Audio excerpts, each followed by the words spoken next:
children. For my baby. Rub my seasoning. My name is Brad, and I'm a conservative Republican. Last summer, I happened to come across a video on the internet about the World Trade Center collapse on September 11th. As a kind of demolition hobbyist, I downloaded it and watched it. The title was Painful Deceptions by a guy called Eric Hufschmidt. The video made me angry. I was determined to prove the maker of this video wrong.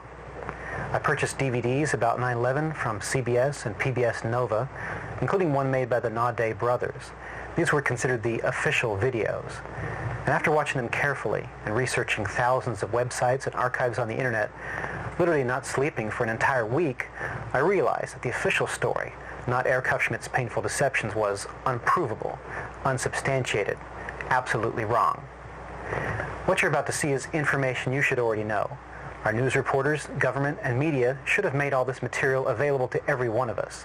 Ask yourself why you've never seen it on TV. This is as close as we can get to the base of the World Trade Center. You can see the firemen assembled here, the police officers, FBI.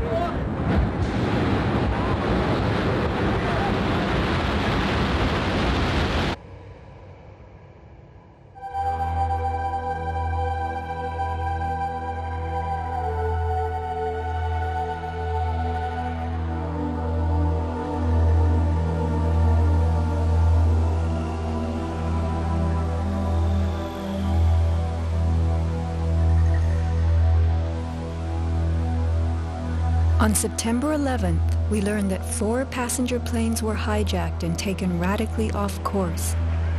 Within an hour, 2 of the planes had flown into the enormous steel towers of the World Trade Center, creating fires and eventually toppling them.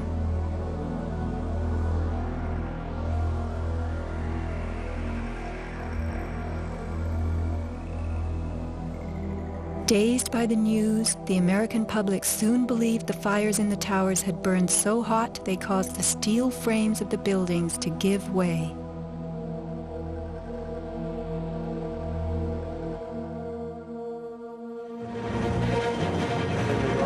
A myth developed, fed by official sources through the media to a bewildered audience. So when it was attacked again, he immediately... Elements of the myth. The impact of the airplanes, gallons of burning jet fuel, steel melting, the buildings failing and suddenly imploding. In a mere 10 seconds, 110 stories hurtled earthward, pulverizing into dust. We ran through the building and went into the... Right from the start, on the street itself, the official story was born. Come out of nowhere and just scream right into the side of the Twin Tower, exploding through the other side. And then I witnessed both towers collapse, one first and then the second, mostly due to structural failure because the fire was just too intense.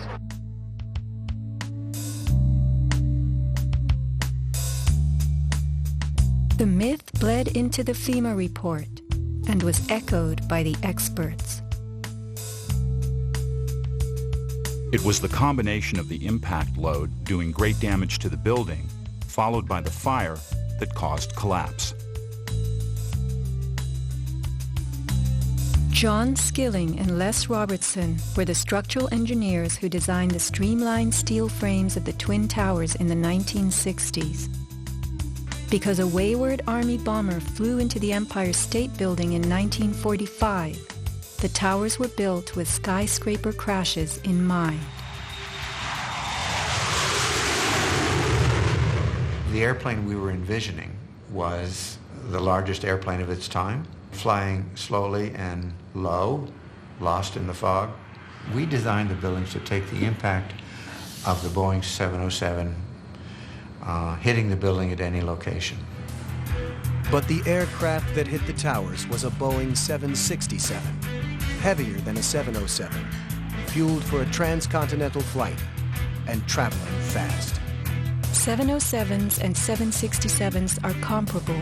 The maximum takeoff weight of a fully loaded 707 is almost 334,000 pounds. As airplanes only carry the fuel load they need, the smaller Model 767s that struck the towers were not, in actuality, maximally fueled or close to their maximum takeoff weight. As for the heat of the fires, listen to the radio communications of these New York City firemen. We got tanks, isolated pockets of fire. We should be able to knock it down with 2 lines. Where you know that? 78th floor. We got tanks, isolated pockets of fire. Isolated pockets of fire. 2 water lines to knock them down. FEMA's executive summary relays that much of the fuel in the planes, jet-grade kerosene, was consumed by the initial fireballs and the following few minutes of fire. It then tells us that the burning jet fuel spread between floors and ignited the building's contents, causing more fire and generating heat. This was somehow enough to bring down the tower's 47-column steel core, 236 exterior columns, and thousands of steel trusses all at the same time. Watch the towers smoking in the aftermath of the plane strikes. If you have ever tried to light a wood fire, you will know that smoking logs tell you the fire is not burning successfully. Smoke is a sign of an oxygen-starved fire. The Twin Towers stood for over an hour, smoldering but not flaming. During that time, thousands of people were evacuated by way of the stairwells. Others, trapped by debris, stood in the smoke-filled windows and signaled for help. In fact, the towers did what they were built to do. The building was designed to have a fully loaded 707 crash into it. That was the largest plane at the time. I believe that the building probably could sustain multiple impacts of jetliners because this structure is like the mosquito netting on your screen door, this intense grid, and the jet plane is just a pencil puncturing that screen netting. It really does nothing to the screen netting. The towers were built to withstand 140-mile-an-hour gusts produced by winter storms. Anyone in them on a windy day could feel them swaying. The single impact of a jetliner was no more of a blow than the continued battering of a hurricane. I was just putting my stuff away, and all of a sudden we heard a loud crash, and the building started shaking, kind of moving like a wave. New Yorkers were stunned 1 hour later when the first tower fell. To the best of my knowledge, the considerations of the fuel in the airplane in terms of an explosion or a great fire was not considered. Now, we were not responsible for that aspect of the design. Imagine building expressly for airplane impact, but never thinking of the fuel.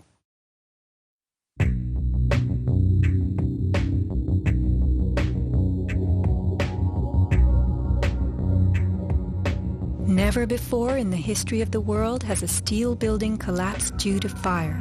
I have not seen, until recently, a protected steel structure that has collapsed in a fire. True infernos have raged hot and long in steel-framed buildings, but not one of the buildings ever came down. In 1975, the World Trade Center's North Tower suffered a nighttime fire that flamed for 3 hours, spreading vertically from floor to floor. It burned twice as long as the fires of 9/11 without even a hint of a building collapse. In February 2005, the Windsor Tower in Madrid, a skyscraper undergoing reconstruction, sustained a 20-hour fire. This is what was left, a standing building strong enough to support a crane.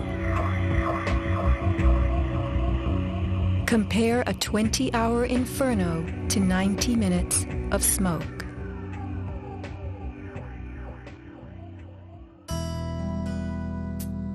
Why are buildings made of steel? Strong, light, and flexible steel frames offer many advantages over wood and concrete, especially where skyscrapers are concerned. Steel makes big buildings relatively light, with tremendous load-bearing capacity. The upper floors won't crush the floors beneath them, and steel holds up better to weather and fire. Most skyscrapers are built on steel or concrete frames, which is a grid of columns and beams that goes all the way through the building. The World Trade Center was different. It was what engineers call a tube structure. It was a very, very strong mesh of steel that surrounded the exterior. Inside there was the core, a rectangle of 47 columns made of 4-inch thick steel at the base, thinning with increasing height. The cores combined might with ingenuity, anchoring the towers and allowing them to flex. Look at the size of this steel. Solid, prefabricated floor assemblies, welded metal floor pans placed on top of trusses both welded and bolted to the vertical frames.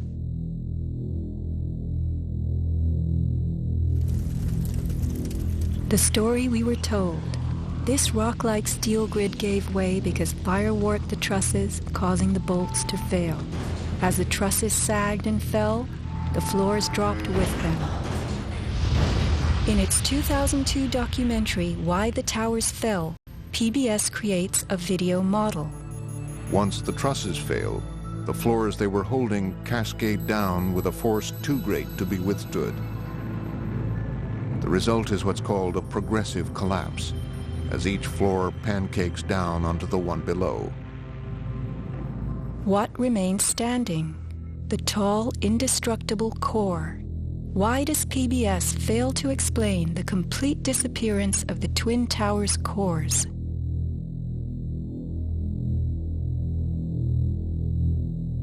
The official story's central thesis is based on heat, temperatures high enough to weaken steel.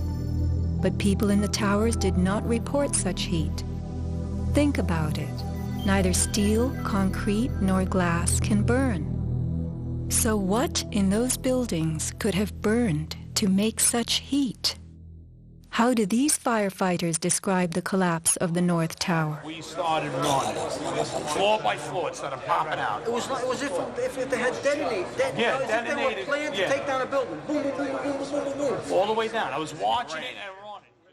And others give similar descriptions. At 10:30, I tried to leave the building, but as soon as I got outside, I heard a second explosion and another rumble and more smoke and more dust. And then a fire marshal came in and said we had to leave because if there was a third explosion, this building might not last. Like, it sounded like gunfire, you know, bang, bang, bang, bang, bang, and then all of a sudden, 3 big explosions. Started walking down the stairs, we made it to the 8th floor. Big explosion. Blew us back into the 8th floor. Do you know if it was an explosion or if it was a building collapse? To me, it sounded like an explosion, but it was a huge explosion. Chief Albert Turry told me that he was here after the events that took place this morning. He tried to get his men out as quickly as he could, but he said that there was another explosion which took place, and then an hour after there was another explosion in one of the towers here. So according to his theory, he thinks that there were actually devices that were planted in the building. Reports of bombs in the buildings, explosions. A CBS reporter to Dan Rather. But I was coming toward the World Trade Center looking for CBS crews and asked a firefighter if he saw any. All of a sudden, there was a roll, an explosion, and we could see coming at us a ball of flame stories high. Listen to the sound of a large explosion right before the South Tower begins to fall. This is as close as we can get to the base of the World Trade Center. You can see the firemen assembled here, the police officers, everybody.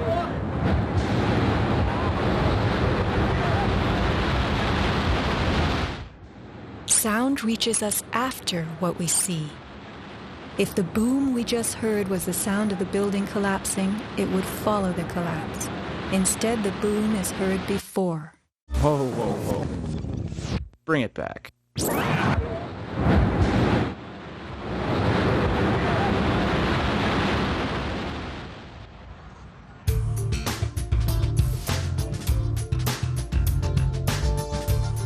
Let's consider the characteristics of steel. Steel is an alloy of iron containing added carbon for flexibility, workability, and strength. In the days of old, blacksmiths heated iron till it was red and pounded it for hours to form it. Horseshoes, knife blades, and plowshares were typical creations. Steel was introduced in the mid-1800s, and by the end of the century, with the advent of the blast furnace, found widespread commercial use. A blast furnace is known as a controlled environment. High temperatures are reached as oxygen is pumped into a closed space. How and when does steel melt? Steel melts at temperatures of 2750 degrees Fahrenheit and above, attained only in a blast furnace or when a powerful incendiary such as thermite is used. Steel or any substance that is burned will never become hotter than the temperature of the fire or heat applied to it. An open-air hydrocarbon fire reaches a maximal temperature of some 1200 degrees Fahrenheit in a dirty or uncontrolled burn, characterized by red-orange flames. Red-orange flames are what we saw on September 11th. Even the fireball caused by the plane strike was red-orange.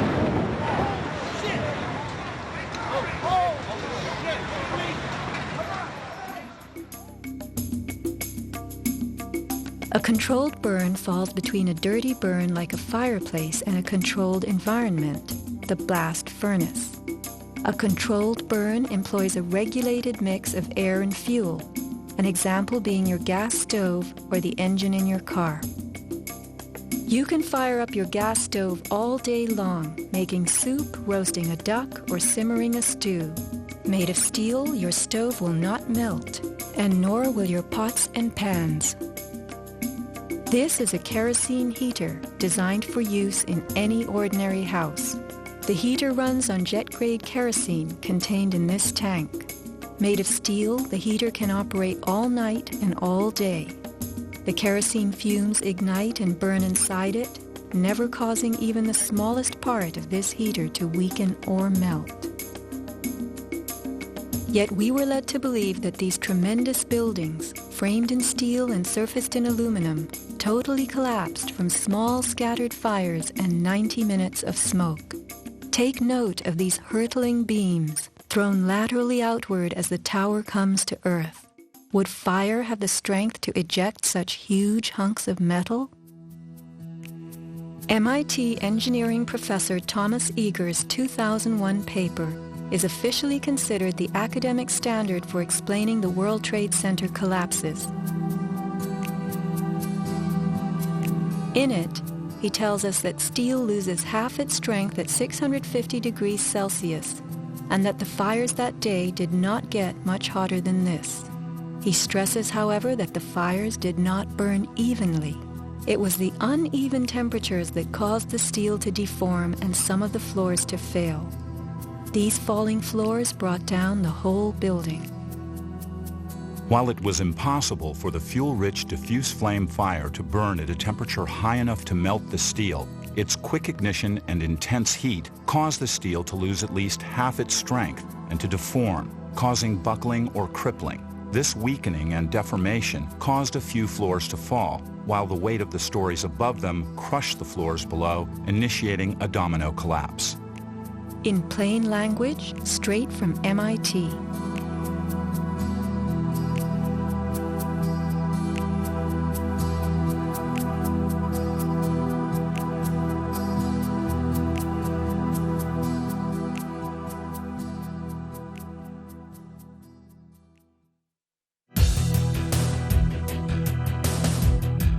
What do falling buildings look like?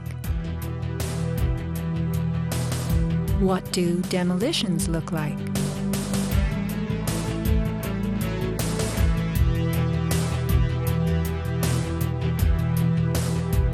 We are seeing typical implosions, characterized by gutting a building's base and then pulling it into itself. Computer-controlled sequencing fires the explosives in a rapid wave. Notice the jets of shooting concrete, the flashes, the pops, the caving of the buildings as they fall into their footprint, the tremendous billowing clouds of dust.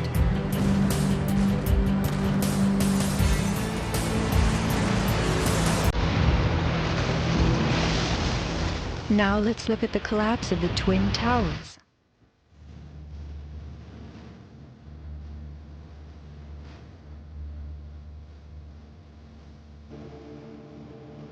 We are seeing explosions rather than implosions, a first in demolition history. A sequenced rumble becomes a roar as debris is thrown outward. The damage is not contained. Even the windows are blown from neighborhood buildings. What kind of energy enabled this? Would fire hurl metal and concrete sideways into the air? Here, a 600,000-pound chunk of steel, twice the weight of a Boeing airliner, was flung 400 feet, wedging itself deep into 3 World Financial Center on Vesey Street. A FEMA photographer taking pictures of Ground Zero wondered why so many steel beams were jutting from neighborhood buildings.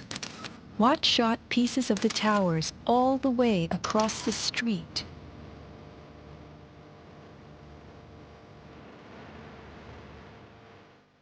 In April 2006, New Yorkers were distressed to learn that bone fragments, human remains from 9/11, had been found on the roof of the nearby Deutsche Bank building. And how, in God's name, did those fragments get there? It surprised me that there was still bone fragments or human remains that had not been discovered. How is it possible that after 5 years they're finally looking on the rooftops of the Deutsche building? I mean, that's crazy. And bone fragments less than a centimeter long. How could they be so small? So much to be explained. Why did the South Tower fall first when it was the second tower to be hit? Watch the top of Tower 2 leaning outward, about to topple. Then, suddenly, it disintegrates in midair. What causes this giant slab of steel and concrete to turn into dust before our eyes?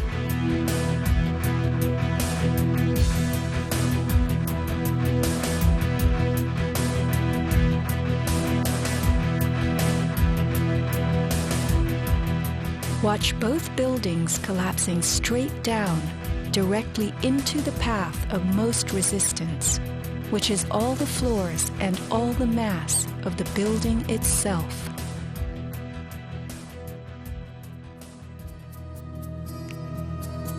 The World Trade Center towers came down in approximately 10 seconds. Seismic data from Columbia University puts the North Tower collapse at about 8 seconds and the South Tower at approximately 10. Lynn Simpson, a survivor from the 89th floor of the North Tower, describes the site. And I saw the Trade Center literally collapse in upon itself floor by floor by floor, and it took seconds for it to happen. It was a massive building, and it just pancaked. 10 seconds. These are 110-story buildings coming to Earth at free fall speed, the rate at which an object drops through air. The lower floors would need to give way completely as the floors above them fell. Can a person walk through a closed door as quickly and smoothly as one that is open? A 10-second collapse means the upper floors encountered no resistance from the undamaged floors beneath them. Watch the demolition wave rushing straight down.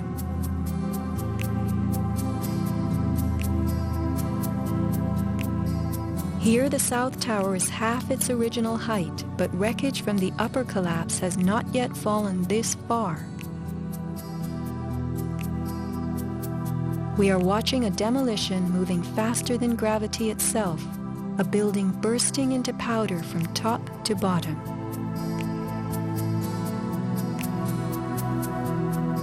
Here, the core of the North Tower finally gives up. 700 remaining feet of giant steel columns, among the strongest ever erected. What force acts upon the core to make it all of a sudden disappear? Eric Hufschmidt, author of the book Painful Questions, is a metal-cutting software engineer. The floors of the World Trade Center towers were on three-dimensional mesh of steel beams. You have to keep in mind now the floor is about an acre in size. There are thousands of joints all over it. In order for the floor to fall down, thousands of joints would have to break simultaneously. And then if you look at the speed at which this came down, less than 10 seconds, you blink your eye and thousands of joints just pop somehow. The only way you can explain that is with explosives. They had to have had explosives placed all over the floors at the primary joints. And then that would explain how all of the joints broke at such a rapid rate. The debris was crashing from one floor to the next. Debris cannot crash through steel and concrete floors as fast as it falls through the air. And there was no slowing. Explosives had to be breaking the joints ahead of the falling rubble, which is why the top half starts off collapsing slowly and then it starts picking up speed. This is a pancake collapse. Why don't we see piles of floors at ground zero?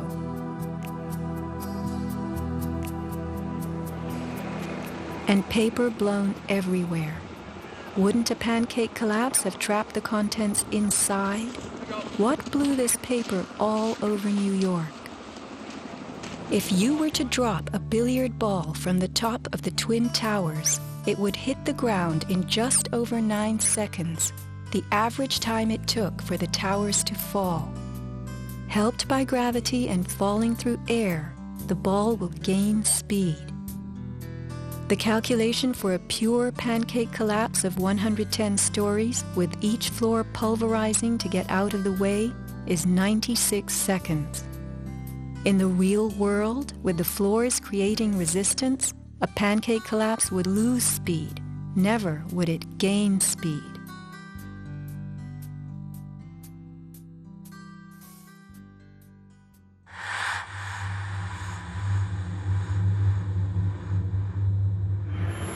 The airplane struck the towers high above the ground.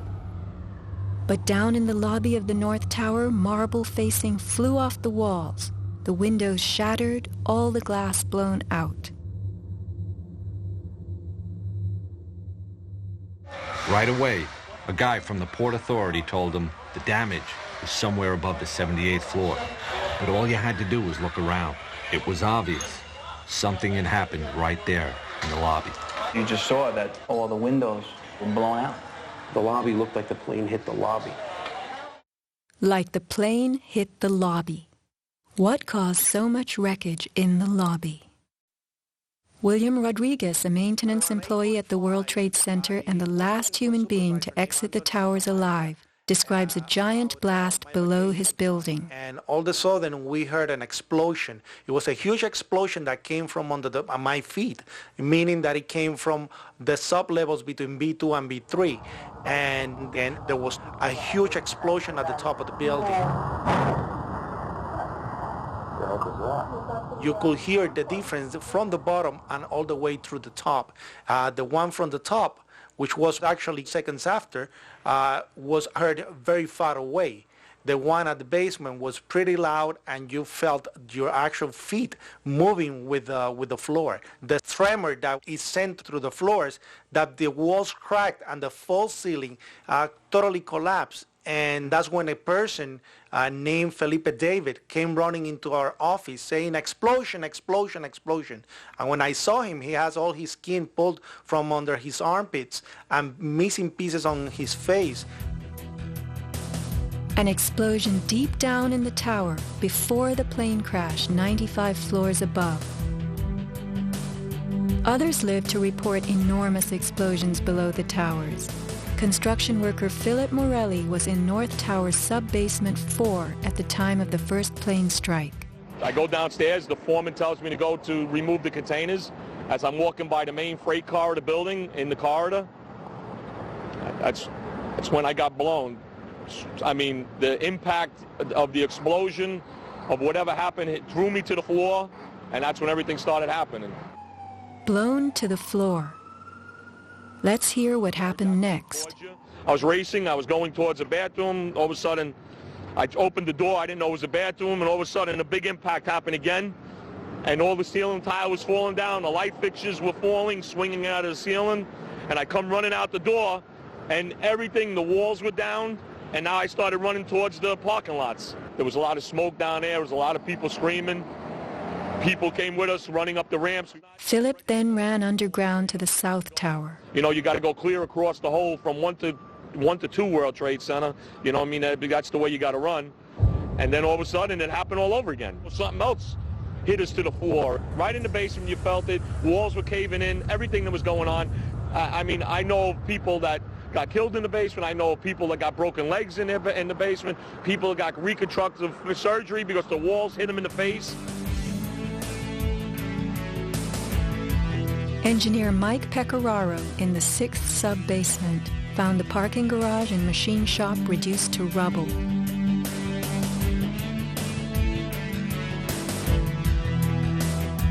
Rescue firemen and civilians spoke of hearing explosions throughout the towers.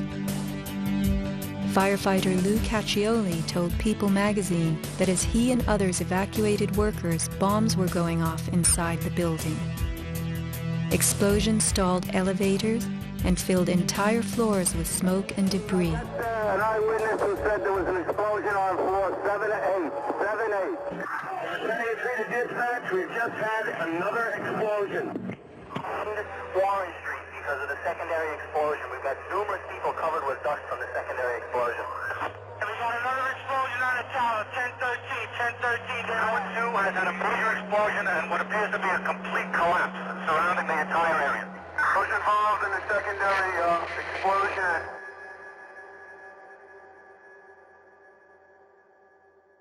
William Rodriguez, helping the firefighters, reports blasts within the North Tower well before it fell. As I went up, I remember listening to small explosions on the upper floors, and these small explosions were not coming from the area of the impact. It was coming from lower floors. And when the second plane hit the South Tower, we heard boom. When we heard boom, inside our building, the North Tower, we heard pa pa pa pa pa pa pa pa. And on the security radio, we heard, we lost 65, meaning the 65th floor collapsed. And as we went down the stairwells, you could hear the actual collapsing inside the buildings. You heard rumble, you heard the cracking of the walls, I mean, pieces falling right next to us of the actual building.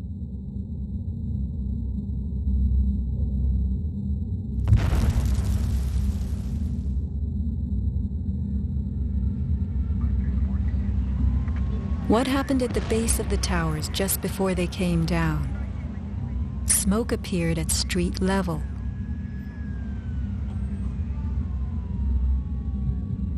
This video was shot from New Jersey. An explosion is heard as white smoke rises at the base of the building. Now people are gathering in large groups. In fact, at one corner, smoke was coming from the city. Folks stepping out of bodegas.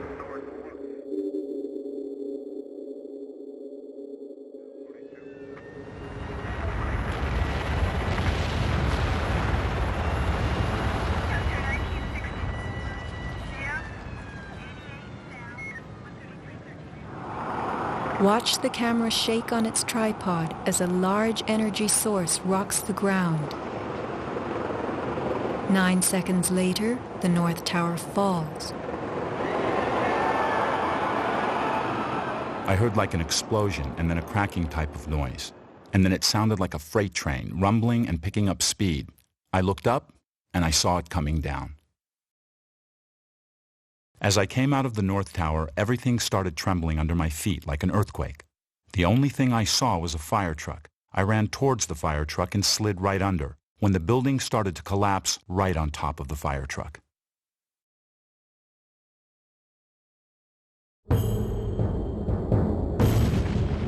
Across the Hudson River, Richard Siegel was filming an astonishing day.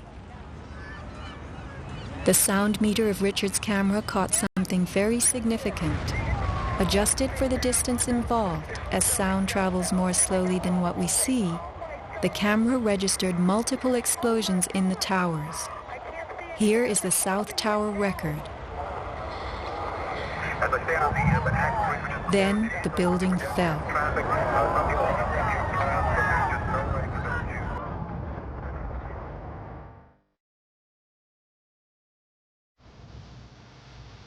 Let's look carefully at the collapse itself. Notice the puffs of concrete issuing from the sides of the building well ahead of the collapse wave. Called squibs in demolition language, these are actual explosives, charges firing visibly through the exterior as gravity pulls the building down.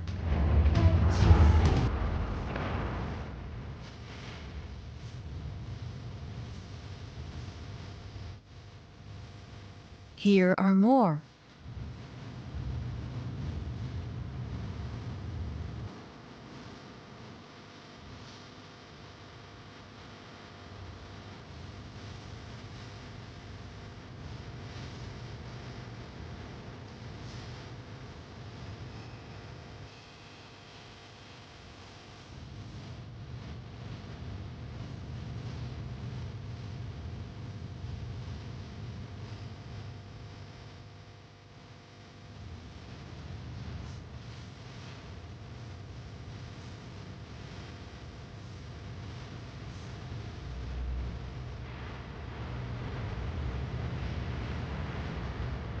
Shattering from the top, engulfed by banana peel plumes, these were no ordinary implosions. The Twin Towers each consisted of 3 multi-story buildings set on top of one another. To sustain the weight of so many floors, the sky lobbies had to be extra heavily reinforced. Watch a big squib coming from the sky lobby band.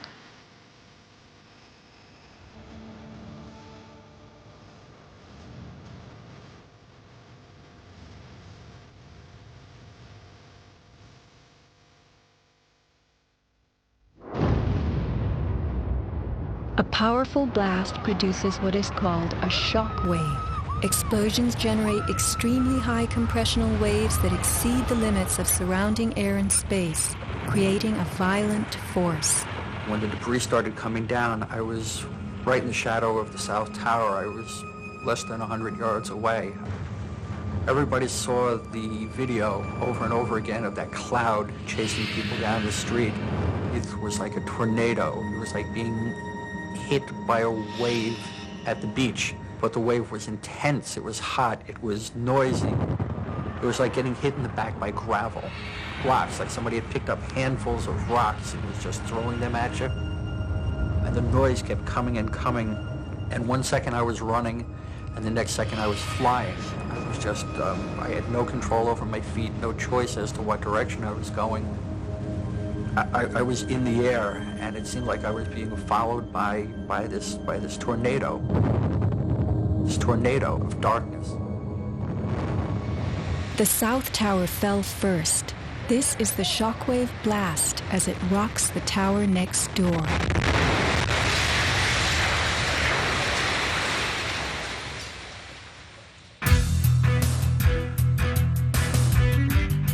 As the buildings fell, they darkened Manhattan, filling the air with billowing clouds of dust and ash.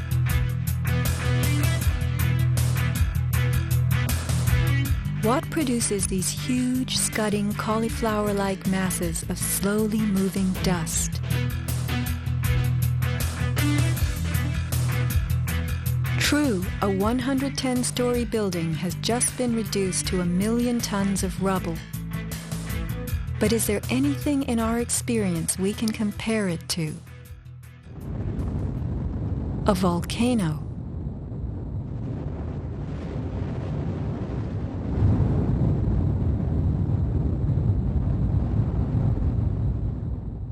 The U.S. Geological Survey website provides us with a definition of a pyroclastic flow as a ground-hugging avalanche of hot gas and debris.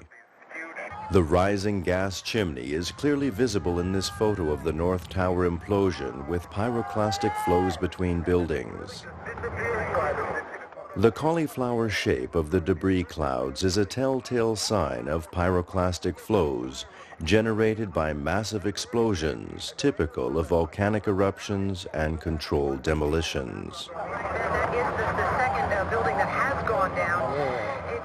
A pyroclastic surge can even flow over water as hot gases carry dust created by explosive energy. Here, the South Tower implosion creates a pyroclastic surge moving out over the Hudson River. A volcanic eruption produces exactly the same thick, scudding ash, heavy with debris, hugging the ground as it flows out from a tremendous internal explosion.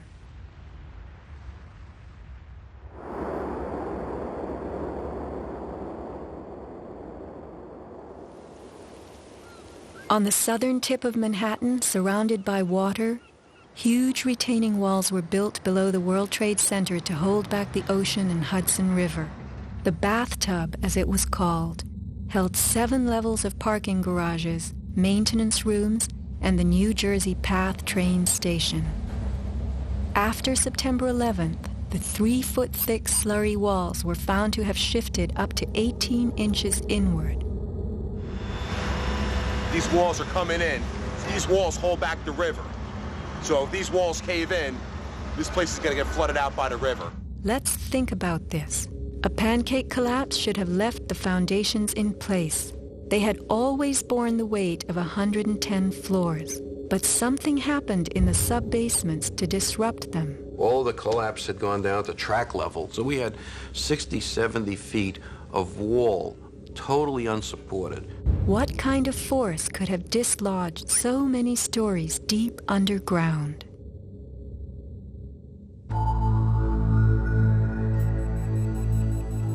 The pile itself seemed to have a life of its own. It spewed fire when we dug into it. The ground continued to burn. Les Robertson publicly reported that 3 weeks after the collapse, live fires burned and molten metal still flowed underground. You see how this debris is still smoking? That's from the fires that are still burning. 8 weeks later, we still got fires burning. Steel-toed boots is one of the biggest things. Out still on the rubble, it's still, I believe, 1,100 degrees. The guy's boots just melt within a few hours. In November 2005, physics professor Stephen Jones of Brigham Young University published a 25-page treatise on the collapse of the Twin Towers and Building 7, applying the laws of physics to the official story. From an interview on MSNBC. As we read in the FEMA report, it says here, and I put this in my paper, of course, the best hypothesis, which is the only one they looked at, the fire, has only a low probability of occurrence. Further investigation, analyses are needed to resolve this issue, and Professor, I agree I with am that. sorry that we are out of time, and I'm not sure that... Whoa. One other thing I want to mention about... Okay, if you can hit it, hit us with Okay, it quickly. all right. Okay, here we go. Molten metal in the basements of all 3 buildings. Right. And yet all scientists now reasonably agree that the fires were not sufficiently hot to melt the steel. So what is this molten metal? It's a direct evidence for the use of high-temperature explosives such as thermite. Thermite produces molten iron as an end product. Okay. We appreciate your coming on, even if I don't understand your theories. We appreciate you trying to explain them. Thanks. Professor Jones barely got in his mention of thermite. An incendiary used by the military, thermite is a compound of iron oxide and aluminum, which when ignited sustains an extreme heat reaction, creating molten iron. In just 2 seconds, thermite can reach temperatures over 4,500 degrees Fahrenheit, quite enough to liquefy steel. This is thermite melting the engine of a car. We know that open-air fires cannot burn hot enough to melt steel, but metal had melted at the base of the towers. The second product of a thermite reaction is aluminum oxide, visible as white smoke. Was thermite used in conjunction with explosives on September 11th? Watch this very bright substance pouring from the 81st floor of the South Tower.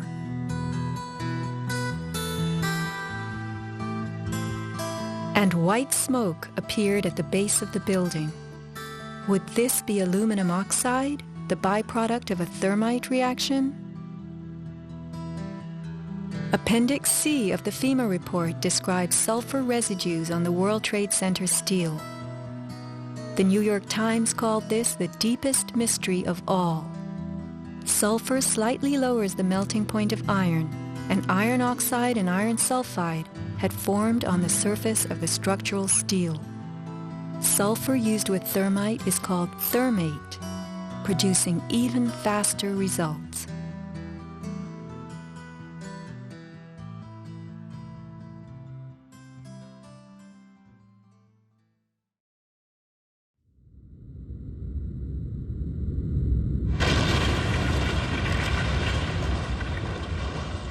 Let's look at what happens in the demolition industry. Taking down large structures requires preparation. Powerful explosives and heavy equipment are used in advance to weaken the foundation and bottom sections of a building before additional explosives and gravity bring the rest of it down. The words of a senior blaster. We blow the basement, all the columns in the basement. Then we crack it up at the top to get it started. We go every other floor all the way down. Every explosive has a timer on it. That's why it's controlled. When the columns go, each floor goes down and impacts the one below and keeps going. Here's what demolition experts use in steel-framed buildings: the linear shaped charge. It's a chevron-shaped or V-shaped charge that you can focus at a specific target, and it's lethal. It generates around 3 million pounds per square inch pressure at a speed, depending on the explosive inside the shaped charge, in excess of 27,000 feet per second. Besides the unfathomably powerful shaped charge, blasters have a lot of tricks. There are over 1,000 different types of explosive. Different because they detonate at varying speeds. This is detonating cord, and this burns at about 21,000 feet per second. Comes in all colors, pastels too. With the use of delays, we can control pretty much where the debris lands. We can control vibration. We can control noise levels. Timing and delays are the key to just about everything in our business.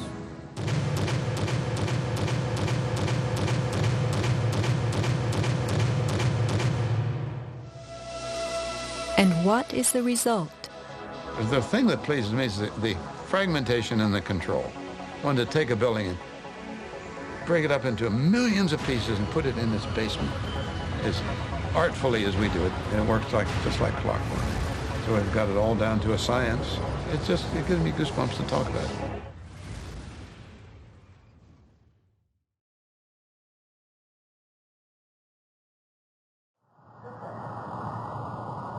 Were the underground explosions intended to blow out the Twin Towers' basements, followed by blasts heard inside the buildings of shaped charges slicing the core? Because of the secondary explosion, we've got numerous people covered with dust from the secondary explosion. Demolition pre-weakening usually takes place well in advance of the final blast, but at the World Trade Center, critical prep work might have had to occur in a very compressed time frame in the panicked aftermath of the plane strikes.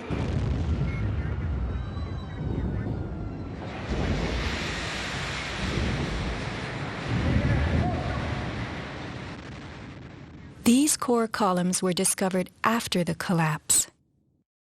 The angled cut occurs in exactly the manner that shaped charges slice through steel beams to control the way they fall.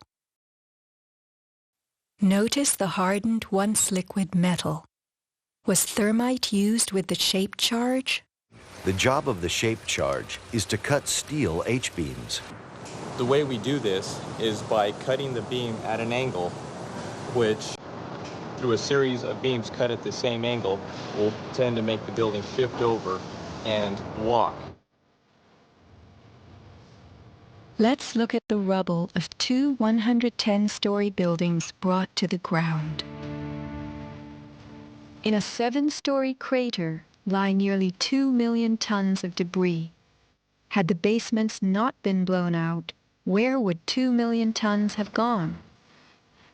Heaped on the ground, ready to slide and spill? The art of controlled demolition.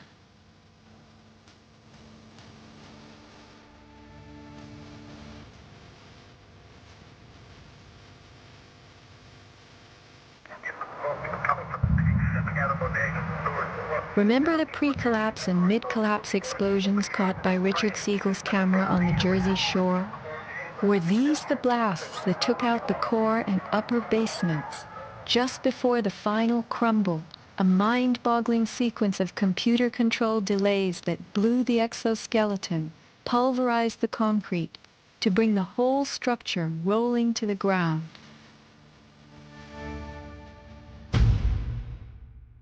Was this the story of that day? Inside our building, the North Tower, we heard pa pa pa pa pa pa pa pa pa. And on the coming from the city, start stepping out of bodegas and stores for work.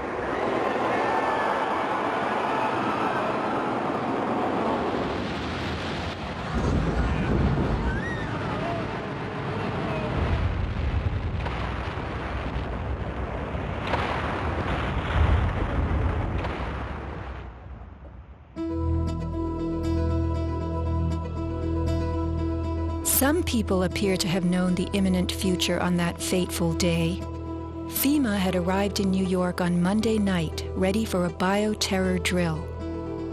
Spokesman Tom Kenny to Dan Rather. To be honest with you, we arrived on late Monday night and went into action on Tuesday morning. And not until today did we get a full opportunity to work the entire site other than the spot at Church and Day to which we were deployed. And Rudy Giuliani, mayor of New York, tells ABC's Peter Jennings that he was aware the towers would be coming down. What is going on now is a massive rescue effort. Do you believe it's hundreds or thousands? I really don't want to say right now, Peter. I think it's going to be a horrible number.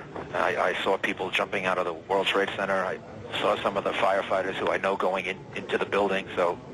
And we were in a building in which we were trapped for about 10, 15 minutes. And we set up headquarters at 75 Barclay Street, which was right there with the police commissioner, the fire commissioner, the head of emergency management. And we were operating out of there when we were told that the World Trade Center was going to collapse. The World Trade Center was going to collapse. It was going to collapse. It was going to collapse. Similarly, Larry Silverstein, new leaseholder of the World Trade Center, regretfully declared that a decision was made to pull Building 7 by the end of the day, the last structure added to the World Trade Center complex. Let's hear Mr. Silverstein's actual words, delivered for our benefit in the 2002 PBS documentary America Rebuilds. I remember getting a call from the fire department commander telling me that they were not sure they were going to be able to contain the fire. And I said, you know, we've had such terrible loss of life. Maybe the smartest thing to do is pull it. And they made that decision to pull, and then we watched the building collapse.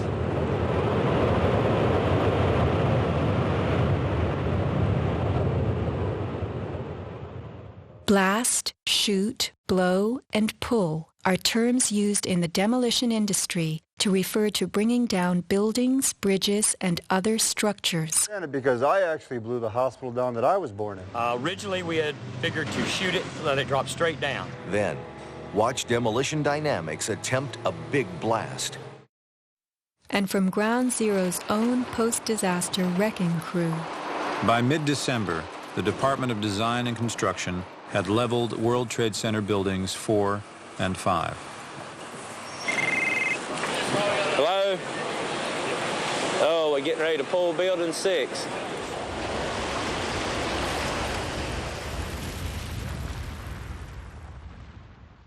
Silverstein, a commercial real estate tycoon with international political connections, acquired a 99-year lease on the World Trade Center complex in the spring of 2001.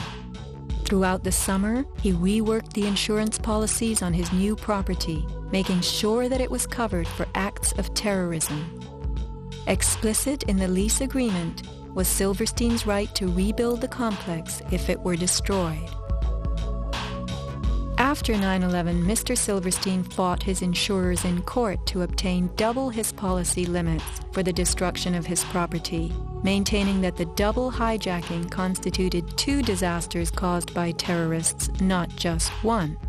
He won and was awarded over $7 billion, a magnificent return on his original $15 million investment. My first reaction is to think about the families of those people, the tragedy, the magnitude of it. However, I firmly believe that we should rebuild.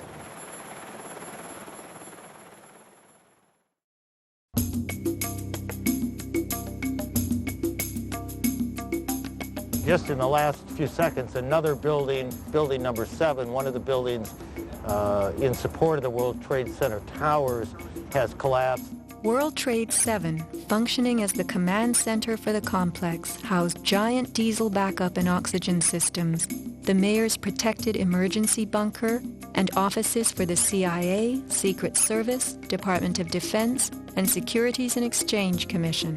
Its other tenants were insurance companies, brokerages, and banks. No plane hit Building 7, but at 5:20 p.m. on September 11th, it collapsed in a heap on the ground. Some damage to Building 7 is said to have been caused by debris from Tower 1. Though this New York Times article tells us Building 7 burned like a giant torch, the only visuals that exist are of unidentified smoke and a few small fires. Compare this to the wallops sustained by World Trade Center 3, 4, 5, and 6. Positioned right below the towers, damage to the surrounding World Trade Center buildings was infinitely worse. Still, the structures held up. But somehow, rescue workers knew that Building 7 would fall. You hear that? Keep your eye on that building. It'll be coming down soon. A 47-story skyscraper, Building 7 folded neatly in 6.5 seconds, a textbook descent right into its footprint. Silverstein Properties now tells us that its owner was referring to the team of firefighters inside the building when he spoke of the decision to pulling the firemen out of harm's way. However, there were no firefighters in Building 7, according to FEMA, NIST, and Fire Chief Frank Fellini. They were ordered out at 11:30 that morning. 6 hours later, the building came down. You know, we heard this sound that sounded like a clap of thunder. Turned around, it looked like there was a shock wave ripping through the building, and the windows all busted out, and it was horrifying. About a second later, the bottom floor caves out, and the building followed after that. Radio host Alex Jones notes the mark of a classic implosion. This is a photo taken 1 second into Building 7's collapse. Notice the crimp. If we look at other controlled demolitions, we see that they first blow one of the central columns so the building falls in on itself. If you don't do this, the building falls outward and can damage surrounding structures. Building 7 had a classic crimp or wedge. Its central column was blown out first, so it didn't structurally damage buildings just a few feet away from it. Remember the mayor's emergency bunker? Ensconced on the 23rd floor of Building 7, it was retrofitted with superglass, water, oxygen, and its own generator. But Mayor Giuliani chose to find emergency shelter elsewhere on September 11th. Why Building 7? Even the media and its experts were confused. The History Channel interviews structural engineer Ramon Gilsans, who points out the obvious crimp and even speaks of the implosion. Engineers are not just focusing on the Twin Towers. The most disturbing structural event was not that the Twin Towers fell, but that Tower 7, ignited by flying debris, fell due to fire alone.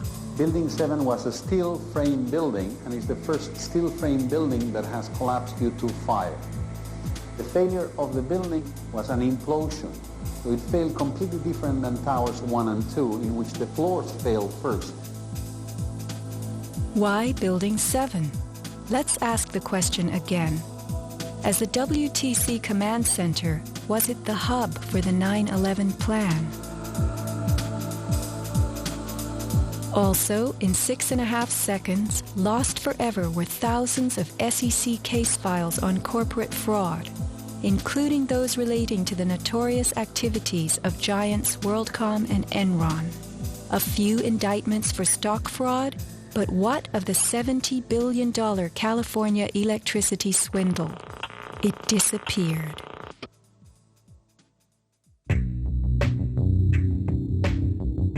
No one died in the collapse of Building 7. It was vacated well in advance of its implosion, but not the Twin Towers.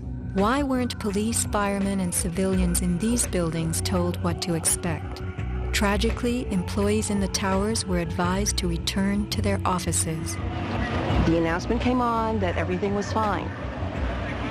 Tower 1, they were evacuating, but Tower 2 was fine, and we could go back to our offices. We were about to go through the turnstile. The security guard says, "Where you guys are going?"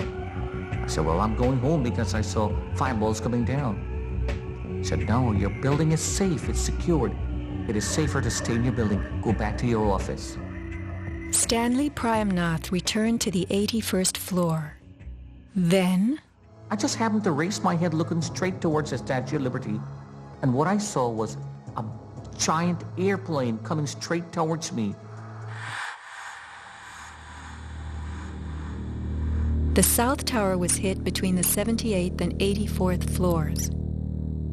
Trapped on the 81st floor by crushing debris, Stanley was rescued by Brian Clark. Slowly and painfully, they made their way down a stairwell to freedom. Outside, Stanley had a feeling of uncanny prescience for what was to come. And we peered through the railing, up through the trees at the tower, and Stanley said, "You know, I think that tower could come down." And I don't know why I'm telling this man this building is going. But I knew it was not over. I said, "There's no way. That's a steel structure. That's just draperies and carpets and furniture burning. You know, there's no way." And I didn't finish my sentence when the tower started to slide. And I can still remember hearing, first of all, this boom, boom, boom explosions.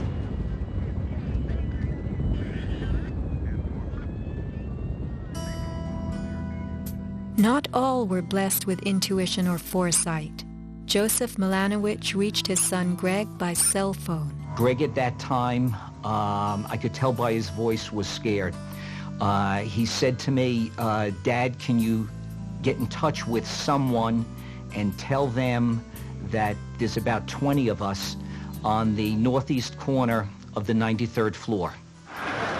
Greg had been about to leave the South Tower after the North Tower was attacked, but was told it was safer to return to his desk. A couple of times he said, "Why did I listen?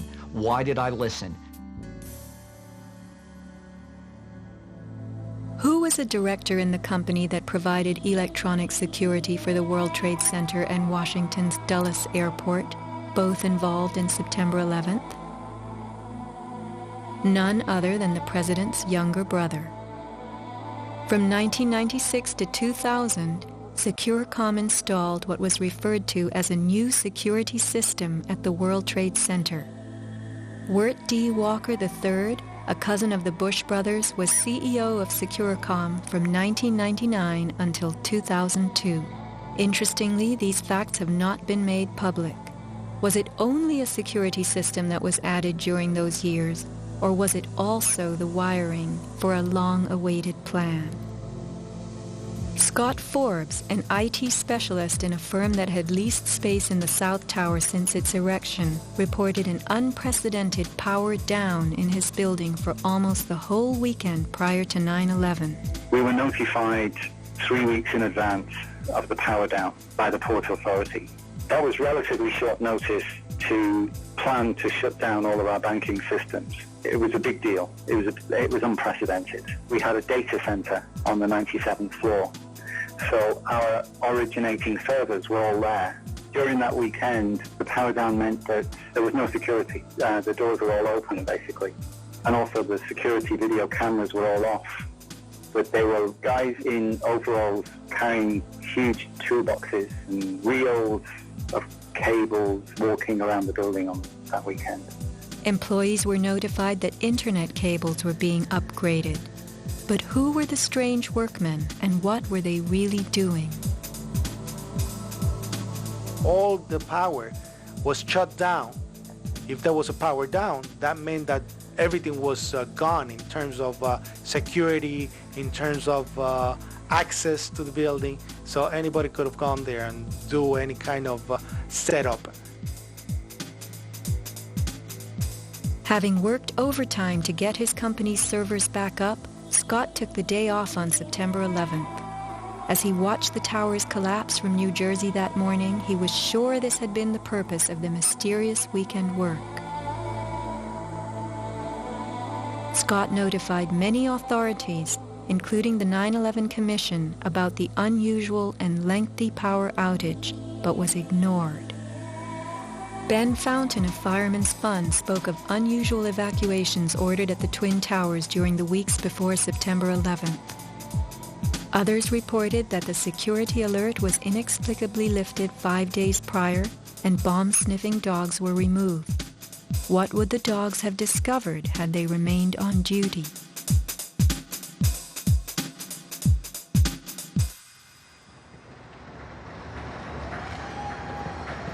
Not long after the disaster, Lower Manhattan saw banners like this one. Although they were idolized as cathedral-like symbols of power and triumph that pierced the New York skyline, the Twin Towers were big money losers for the Port Authority of New York. They cost millions a year to equip with the basics: electricity, water, heat, air conditioning, sewage, and even oxygen, being airtight. As modern communications connected traders from all corners of the globe, tenancy in the Twin Towers continued to drop. The towers presented another problem.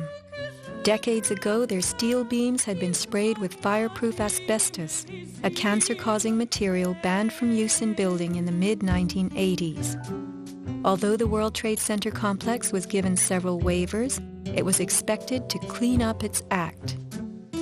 But to remove the asbestos from every supporting beam in the Twin Towers would have been almost undoable. Quotes for this cleanup ran over $1 billion, and no insurance company was willing to bear the cost. An urban renewal project of unfathomable proportions. Given the tower's issues and problems, September 11th proved an unexpected bonanza. The Trade Center was built in the 1960s to revive a rundown area of New York, and 40 years later, urban renewal could again take place. 2 white elephants were removed, and a brand new complex is in the works. The full height of the new Freedom Tower will soar to 1,776 feet.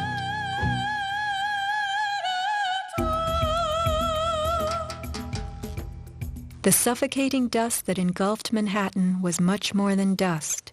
It was pulverized concrete, glass, metals containing lead, mercury, dioxins, benzene, and of course asbestos. None of that was healthy for any living thing. Today, thousands of rescue workers have developed lung cancer and serious permanent health conditions. And the rescue dogs continue to die. What you had was a ground-level municipal incinerator that smoldered for months, burning up the most heavily computerized building in the world.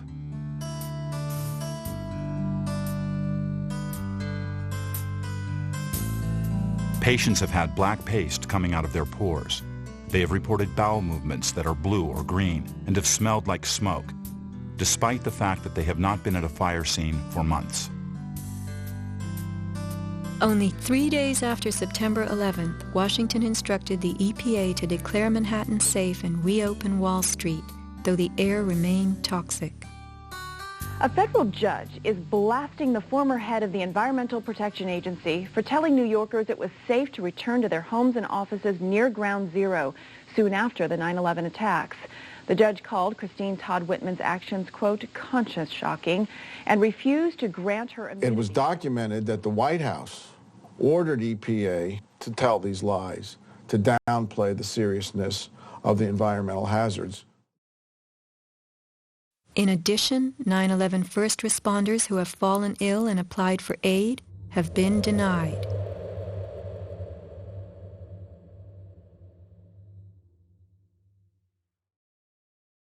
Asbestos plays a part in the myth of why the Twin Towers fell on September 11th. The steel had been sprayed with a lightweight fireproof foam, which, while cheaper, was much less adhesive. The New York Times has reported that the foam fell off easily, and the Port Authority had been fixing and replacing missing sections in the months before September 11th. But even if the fireproofing had been perfectly applied, the impact of the plane crashing into the North Tower was so powerful, it simply blew most of it off, allowing the fire to attack the steel beneath. Once the planes hit, whatever condition it was in before the fact, made no difference because an impact would knock it off and the fire would have devastating effects on the steel. One good smack from a jet plane and the puffs of asbestos are all blown off the steel. Would a few hundred doors slamming do the same thing? Here, the History Channel tells us how, due to poor fireproofing, flames swept through the pockets between floors. As much of the fireproofing had been dislodged on impact, the flames were attacking unprotected steel. When steel is not protected, the strength reduces very fast. When you get to about 1100 degrees Fahrenheit, you lose about half the strength of the steel. The fire inside the towers may have reached temperatures of 2500 degrees Fahrenheit. The New York Times has reported what happened to those steel floor trusses then. The steel did heat up and it became softer and softer, almost like licorice. And eventually, all the steel had been weakened in this zone. 40 years ago, the steel used to build the World Trade Center was certified by Underwriters Laboratories, a global product compliance and public safety guardian. Let's hear a lone voice that spoke out from this enormous company. My name is Kevin Ryan, and I'm formerly a manager at Underwriters Laboratories. I was fired from my job 5 days after sending a letter to a government scientist at the NIST, questioning the report that the NIST had recently released in October of 2004. I wrote this letter because I had serious questions about what I saw in the report. Those questions went back to September of 2001 when UL's CEO came to our location in South Bend. He told our entire staff that the World Trade Center steel had been certified by UL, and he said that we should be proud of how long the buildings had stood.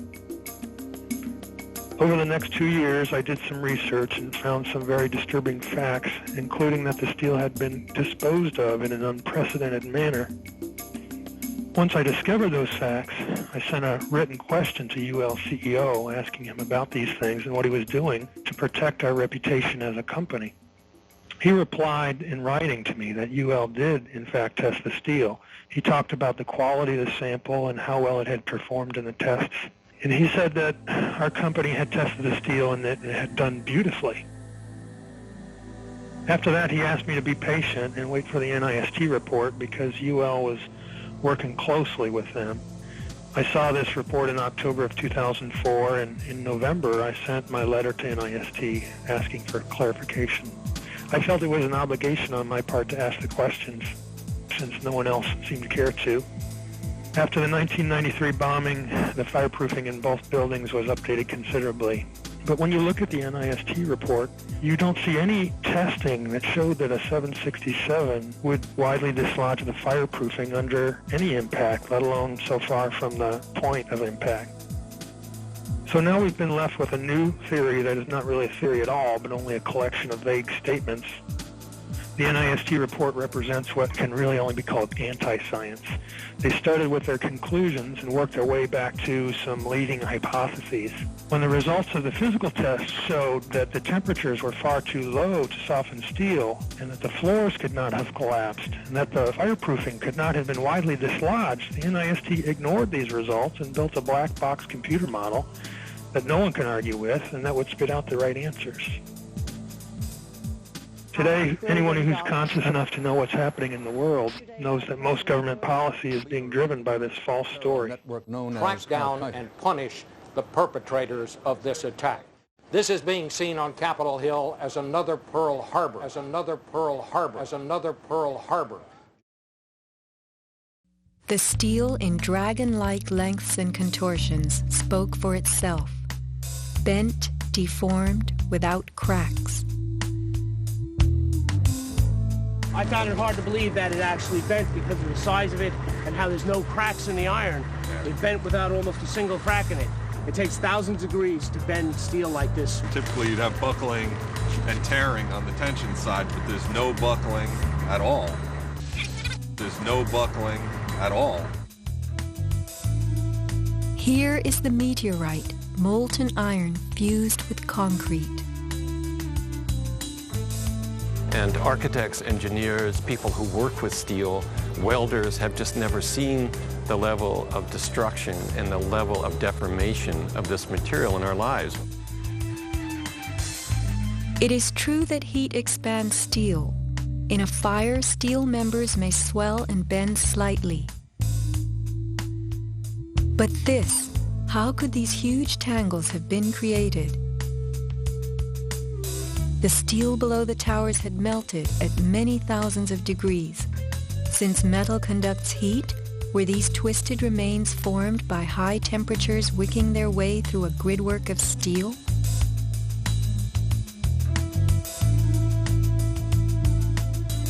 Explosives also deform steel.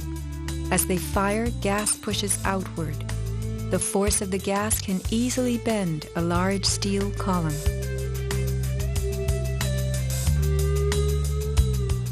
Two kinds of debris, huge shattered columns that could break a truck, combined with matter that was near pulverized. You have two 110-story office buildings. You don't find a desk. You don't find a chair. You don't find a telephone, a computer. The biggest piece of a telephone I found was half of the keypad, and it was about this big. In 1886, 4 gold miners lost their lives in an underground explosion. The bodies of these 4 men were brought to the surface in one barrel. The biggest piece recovered was part of a foot. September 11th left over 1,100 bodies unaccounted for. At Ground Zero, this was found inside a length of steel. And before they sealed this up with the sheetrock and all the building materials on the interior face, the workers would sometimes put beer cans, and the newspaper that we found, the New York Times paper, we found in a similar spot to this.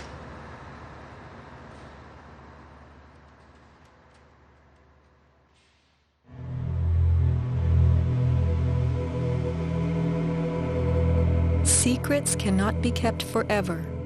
Just as that newspaper from 1969 revealed itself to us decades later, we will someday know the inside of September 11th. The reasons for the staging of such a production go far back into time. Insurance policies covered nearly everything in the World Trade Center that was destroyed. But what if certain commodities could be removed in the nick of time? Gold and silver held by commercial banks and the COMEX exchange is said to have been stored beneath Ground Zero. This single cache belonging to the Bank of Nova Scotia was unearthed and made public. Was there more, and was it removed, remains a question. As last survivor William Rodriguez climbed the stairwell to rescue people, He remembers a very strange thing. As I stood there on the 33rd floor, I heard very strange noises on the 34th floor. Now, the 34th floor was an empty floor, a floor that did not have any kind of walls, or it was a construction floor. It was totally hollowed out. There was nothing there, and I heard very heavy equipment being moved around, and it sounded like dumpsters with metal wheels being moved around, and I got scared because I knew it was an empty floor. Nobody was supposed to be there. As a matter of fact, not even the elevators stopped there. You have to have a special access key to open the door on the 34th floor. So to find that there were strange noises there, and I continue actually bypassing that floor because I didn't dare to open the door on the 34th floor. Something told William Rodriguez not to mess with the 34th floor. I got scared. Yet William Rodriguez was not a man who was scared that day. He remained in a burning building against firemen's orders, endangering his own life as he saved the lives of others. What could have been happening on the 34th floor? For weeks, Scott Forbes had heard similar noises on the 98th floor above him. It must have been at least 4 to 6 weeks before 9/11. It was like rebuilding work going on upstairs. The tenants, the people from Aon who had been were moved somewhere else.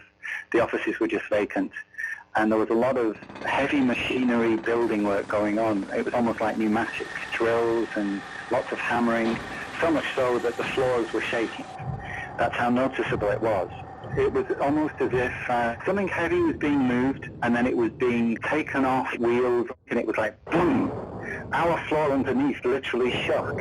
You could feel the weight above you. That was how large it was. On one occasion, I opened the door to see what was going on, being nosy. When I opened the door, the whole office space was empty. There was nothing there at all. It was quite bizarre because it was just empty. Completely empty, barren, nothing, zero. Not even cables hanging from the ceiling, but there'd been these heavy noises and vibrations up above. It was really strange. And the noticeable dust in the building the week before. It was probably the week leading up to 9/11. Every morning I'd come in around 7 a.m. and the dust was incredible. It was filthy. It was like the cleaners weren't cleaning. Right where the windows were, there was a sill which enclosed radiators. I was sick to death of the dust which was appearing on the windowsills. It was dirty grey and very, very noticeable in that week leading up to 9/11. Where was that dust coming from? Grey dust Scott himself had to clean. Was it powdered cement? The steel columns of the Twin Towers formed an endo and exoskeleton. Had something been placed around the edge of the building, holes been drilled to contain it? Was the dust in those final days a telltale sign? As white elephants, the buildings were full of vacant offices. Tenants could be temporarily moved around for upgrades as Aon was, and a plan arranged to perfection. Was the strange construction that could be heard but not seen going on all over the towers? Larry Silverstein took possession 6 weeks before September 11th, when the strange construction began. Were the sounds that scared William Rodriguez the last of the rats as they left a sinking ship?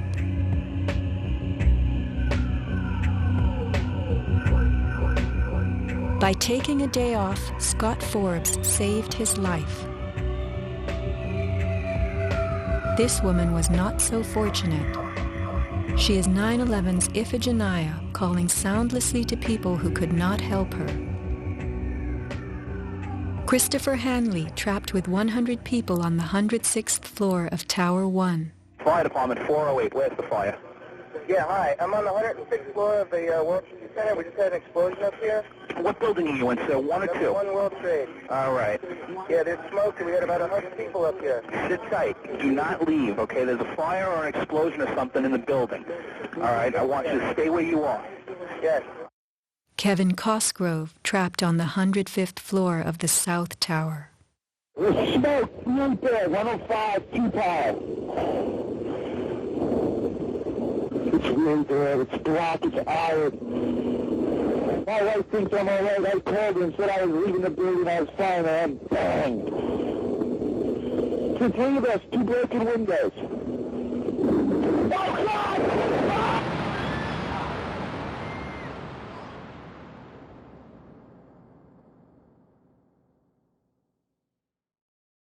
Let's not forget these people whose fate on this day was decided for them.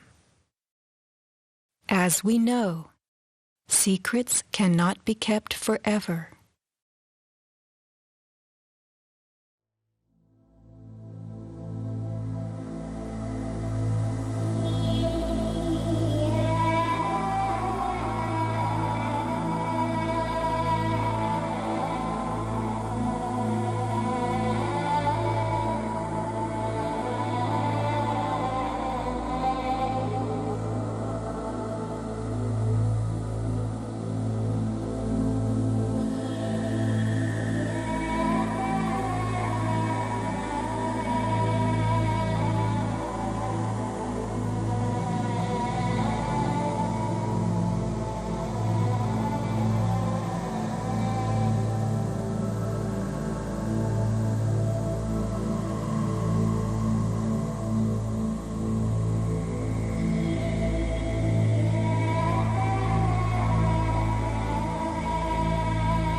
Place I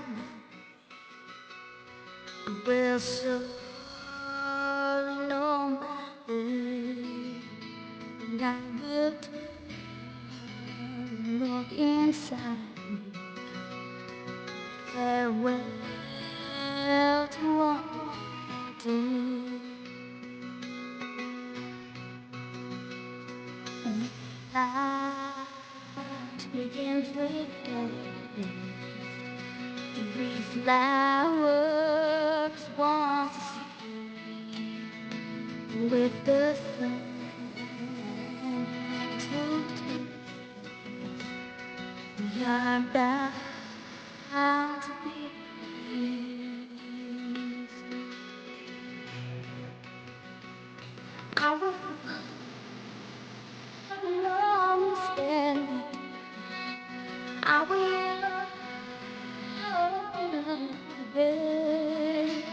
and when each place I will surely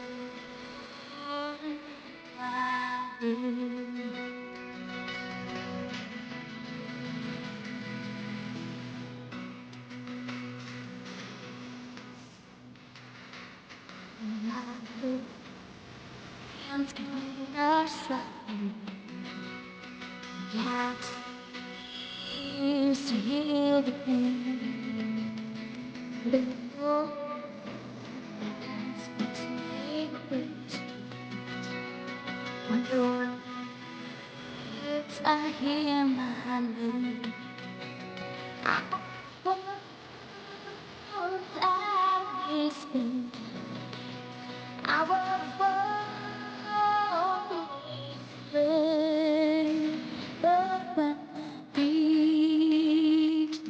inside. I will surely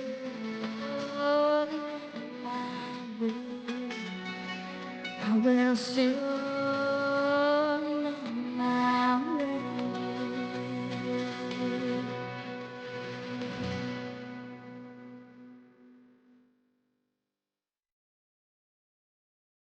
So are you tired of editing?